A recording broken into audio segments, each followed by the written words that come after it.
Hello दोस्तों, जैसे आप लोग उम्मीद करें आप लोग बढ़िया होंगे। आप लोग गाड़ी बहुत चल रही होगी। हम आज बात करने जा रहे हैं टाइपिंग टेस्ट के बारे में। एनटीपीसी टाइपिंग टेस्ट जो आप लोग पता होगा, जो मेरे वीडियो लगातार देखते होंगे उनको पता होगा मेरा टाइपिंग टेस्ट था। मेरा सेंटर सिलीगुड़ी था और मेरा 4th शिफ्ट में मेरा टाइपिंग टेस्ट था। तो किसी के पता चला कि पहला शिफ्ट का टाइपिंग टेस्ट कैंसिल हो गया। उसका रीज़न ये था कि उसमें जो मटेरियल था वो रिपीट नहीं हो रहा था वो लोग का, इसलिए उसे कैंसिल करना पड़ा। लेकिन हम लोग में ऐसा कोई प्रॉब्लम नहीं था, इसलिए हम लोग का टाइपिंग टेस्ट लिया गया और सेकेंड, थर्ड, फोर्थ सबका टाइपिंग टेस्ट सही से हुआ। बहुत जगह कीबोर्ड में प्रॉब्लम था। मेरा सिलीगुड़ी में मेरा टाइपिंग टेस्ट हुआ था, तो मेरा कीबोर्ड में सब कोई खास प्रॉब्लम नहीं था। बस था ये जो मेरा आर जो था वो लेट से रिस्पॉन्स कर रहा था। अभी मैंने आर को दबा दिया, टच किया, जैसे टच किया तो 5 सेकेंड 10 सेकेंड बाद काम कर रहा था।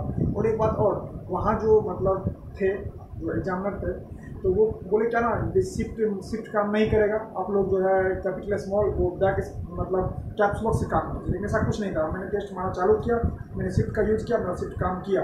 तो वहाँ पे जो एग्जामिनर था वो कुछ गलती की, अभी कोई बात नहीं है, ये भी सही है। तो सबसे बड़ी बात ये है जो जिसका टाइपिंग टेस्ट कैंसिल हो गया उसको टाइपिंग टेस्ट जल्द से जल्द होना चाहिए, नहीं तो इससे हम लोग को बहुत बड़ा लॉस हो जाएगा। क्योंकि जिसका मतलब मान चलिए 15 दिन 20 दिन से टाइपिंग टेस्ट नहीं होगा, वो तो 20 दिन में अच्छे से टाइपिंग टेस्ट कर लेगा। उससे लॉस किसको होगा? हम लोग को होगा, मेरिट बढ़ जाएगा। इसलिए जिसका टाइपिंग टेस्ट नहीं हुआ है उसका टाइपिंग टेस्ट जल्द से जल्द रेलवे को लेना चाहिए, तो फिर हम लोग के साथ ये फेयर नहीं हो पाएगा। तो यही सब बात है। तो देखिए, इसे मतलब 1500 की स्ट्रोक मारना जरूरी था। 1500 की स्ट्रोक का मतलब हो गया 300 वर्ड। तो मैंने 1972 की स्ट्रोक मारा हूँ, तो मैं स्पीड में तो कोई प्रॉब्लम नहीं हुआ। अब देखता हूँ जो एक्यूरेसी में क्या होता है। एक्यूरेसी सही रह गया तो फिर हो जाएगा, देखते हैं क्या होता है।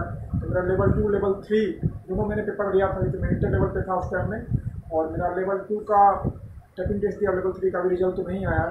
देखिए आगे ग्रुप डी का पेपर है, तो मैं ग्रुप डी का भी एक वीडियो बना चुका हूँ हुबली बोर्ड के लिए, और एक मैंने अपना जितना हमको नंबर टेस्ट में आ रहा है ग्रुप डी में वो भी मैं अपलोड कर चुका हूँ। तक मार्क्स आ रहे हैं। मेरा हुबली जोन है, मेरा ग्रुप डी में आ रहा हूँ। तो देखते उसके लिए क्या होता है। मैं वही आप लोग को अपडेट दे रहा हूँ टाइपिंग के बारे में। मेरा टाइपिंग टेस्ट कैसा गया, उम्मीद कर रहे हैं आप लोग को अच्छा लगा होगा। इससे पहले मैंने हुबली जोन का एक सेपरेट कटअप बना चुका हूँ, वो आप लोग मेरे वीडियो पे देख सकते हैं। और एक मैंने हुबली जोन का बनाया था, मेरा एनटीपीसी में टेक्स्ट बुक में कितने मार्क्स आ रहे हैं उस पर आप लोग ने अच्छा रिस्पॉन्स किया। अभी उसको 1.5 के आपने देख चुका है अभी तक। बहुत सारे वीडियो को अच्छा रिस्पॉन्स मिल रहा है, इसलिए धन्यवाद। और मैं नेक्स्ट आप लोग के लिए अब RRC मुंबई का कटअप, स्पेशल कटअप जो हो सकता है वो लेके आ रहा हूँ। तो उम्मीद कर रहे हैं आप लोग को वीडियो अच्छा लगा होगा। तो वीडियो को लाइक और सब्सक्राइब जरूर कर दें। और आज 15 अगस्त की आप लोगों को हार्दिक शुभकामनाएं। जय हिंद, जय भारत, भारत माता की जय।